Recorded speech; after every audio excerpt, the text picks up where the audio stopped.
எல்லோருக்கும் வணக்கம். நான் உங்கள் Jenny. Welcome to Jenny's world. இன்றைக்கி நம்ம ஓணம் ஸ்பெஷல் அடப்பிரதமம் பார்க்க போகிறோம். அதாவது அடை பாயாசம்னு சொல்லுவாங்க. இதை ஓணம் ஃபெஸ்டிவலுக்கு இந்த பாயாசம் ரொம்ப ஸ்பெஷலாக பண்ணுவாங்க.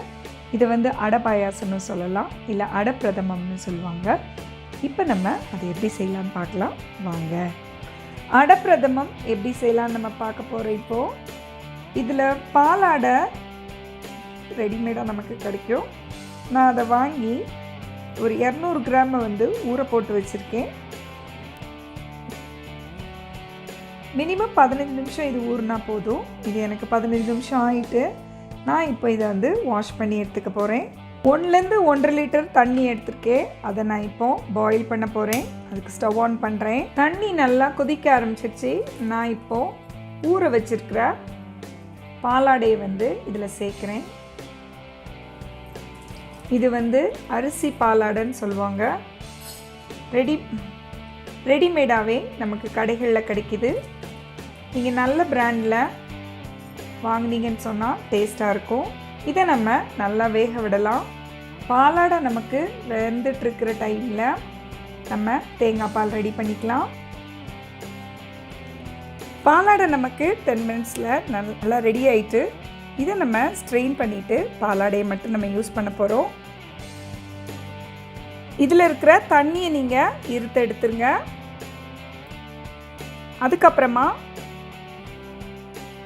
நல்ல பாலாடையை அரிச்சு எடுத்துட்டு நல்லா கோல்டு வாட்டரில், அதாவது நல்ல குளிர்ந்த தண்ணியில் க்ளீன் பண்ணி வச்சுருக்கேன். அதனால் நமக்கு இது உதிரியாக இப்படி கிடைக்கும். இந்த தேங்காயில் நம்ம தேங்காய் பால் எடுக்க போகிறோம். பால் நீங்கள் திக்காக இருக்கிற பாலை தனியாக எடுத்துக்கோங்க. 2ஆம் பாலை தனியாக வச்சுக்கோங்க. 3ஆவது பாலையும் தனியாக வச்சுக்கோங்க.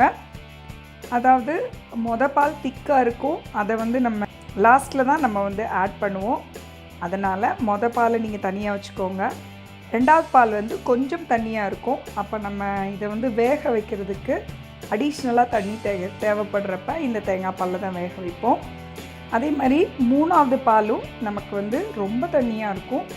அதனால் அதில் தான் நம்ம முதல்ல அடையை வேக வச்சு அது கூட நம்ம வெல்லம் சேர்ப்போம். இப்போ நான் இதை தேங்காய் பால் எடுத்துக்கிறேன். 1.5 கப் நான் வெல்லம் எடுத்திருக்கேன். அதில் ஒரு 1/2 டம்ளர் தண்ணி விடலாம். இதை நம்ம இப்போது கொதிக்க வைக்க போகிறோம். அதுக்கு நான் ஸ்டவ் ஆன் பண்ணிக்கிறேன். இந்த வெல்லம் நல்லா கரைஞ்சி கொதிக்கட்டும். இந்த வெல்லம் ஆர்கானிக் வெல்லங்கிறதுனால எனக்கு எந்த கசடும் இல்லாதனால நான் அப்படியே சேர்த்துக்கிறேன். நல்லா கொதித்த உடனே நம்ம ரெடி பண்ணி வச்சுருக்கிற பாலாடையை சேர்க்க போகிறோம். மீடியம் ஃப்ளேம்லேயே வச்சு நீங்கள் இதை எல்லாத்தையும் குக் பண்ணுங்கள். இந்த மாதிரி வெல்லம் நமக்கு நல்லா கரைஞ்சி கொதிக்கிற நேரத்தில் நம்ம வேக வச்சு எடுத்துருக்கிற பாலாடையை இதில் சேர்க்கலாம்.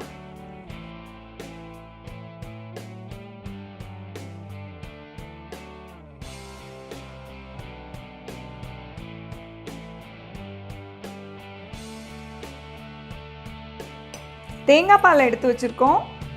இது ரொம்ப தின்னாக இருக்கிற 3ஆவது பால், இது 2ஆவது பால், இது 1ஆவது பால். ஸோ பால் நல்லா திக்காக இருக்கும். 2ஆவது பால் கொஞ்சம் தின்னாக இருக்கும். 3ஆவது பால் நல்லாவே தண்ணியாக இருக்கும். இந்த பாலில் தான் நம்ம இப்போது வேக வைக்க போகிறோம். இது கொதிக்க ஆரம்பிக்கிற நேரத்தில் நம்ம நம்மளுடைய 3ஆவது பாலை இதில் சேர்க்கலாம்.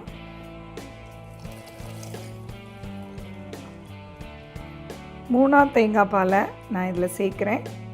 இது நமக்கு நல்லா ஈவனாக கொதித்து கட்டியாக வர்ற வரைக்கும் நம்ம நல்லா கொதிக்க விடலாம். பால்லையே இந்த பாலாடையை வேக வைங்க. இப்போ இதை நீங்கள் மீடியம் ஃப்ளேமில் நல்லா வேக விடுங்க. வற்றி இந்த கொதிச்சிட்ருக்கிற டைமில் நம்ம கொஞ்சமாக நெய் விடலாம். நான் ஒரு 2 டீஸ்பூன் நெய் விடுறேன். இதையும் நம்ம நல்லா கிளறி விட்டுருவோம். உங்களுக்கு தெரியும், நல்லா பால் நல்லா வற்றி நமக்கு வந்து திக்காக இருக்குது. இந்த ஸ்டேஜில் நம்ம வந்து 2வது பாலை ஆட் பண்ணலாம்.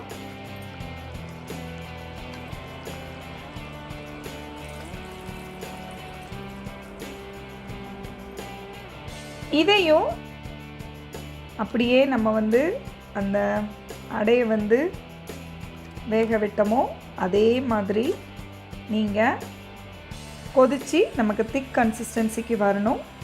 இதுவும் ஒரு 10 மினிட்ஸ் நம்ம அப்படியே விட்டுறலாம். 2 கல் உப்பு சேர்த்துக்கலாம்.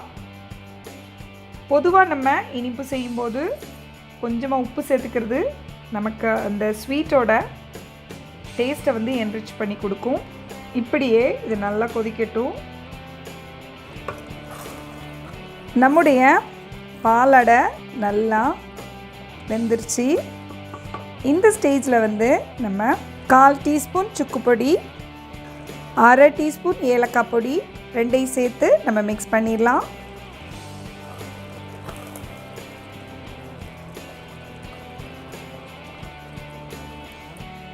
இப்போ நம்ம ஸ்டவ் ஆஃப் பண்ணிடுவோம். ஸ்டவ் ஆஃப் பண்ணிவிட்டு திக்கான பாலை வந்து நம்ம சேர்த்துடலாம். நீங்கள் பாலை சேர்த்துட்டு கரெக்டாக உங்களுக்கு இந்த கன்சிஸ்டன்சியில் கிடைக்கும். ரொம்ப கட்டியாகவும் இருக்காது, ரொம்ப தண்ணியாகவும் இருக்காது. ஓரளவுக்கு பாயாசம் வந்து நமக்கு பார்த்தா தெரியும், இந்த மாதிரி இருக்கும்.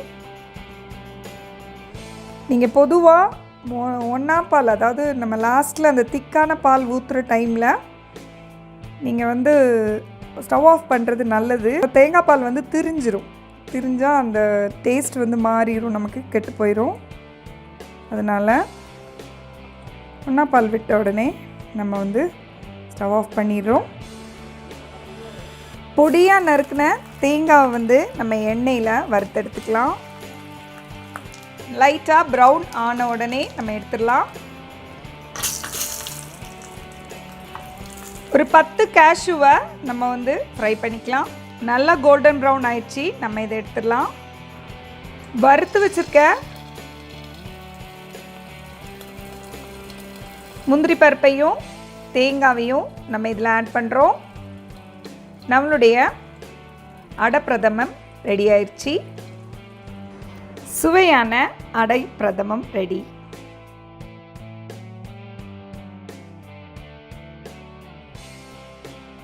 இப்போ நம்ம அடை பாயாசம் எப்படி செய்யலான்னு பார்த்தோம். நீங்களும் உங்கள் வீட்டில் இந்த அடை பாயாசத்தை செஞ்சு பாருங்கள். ரெடிமேடாகவே இந்த பாலாடை நமக்கு கிடைக்கிது. ஓணமில் வந்து இந்த பாயசம் ரொம்ப ஸ்பெஷலாக இருக்கும். இந்த ஓணத்தையும் இந்த அடை பிரதமமோட நீங்கள் செலிப்ரேட் பண்ணுங்கள். இந்த ரெசிபி பிடிச்சிருந்தா சேனலை சப்ஸ்கிரைப் பண்ணுங்கள். இந்த வீடியோ பார்த்ததுக்கு ரொம்ப நன்றி. வணக்கம்.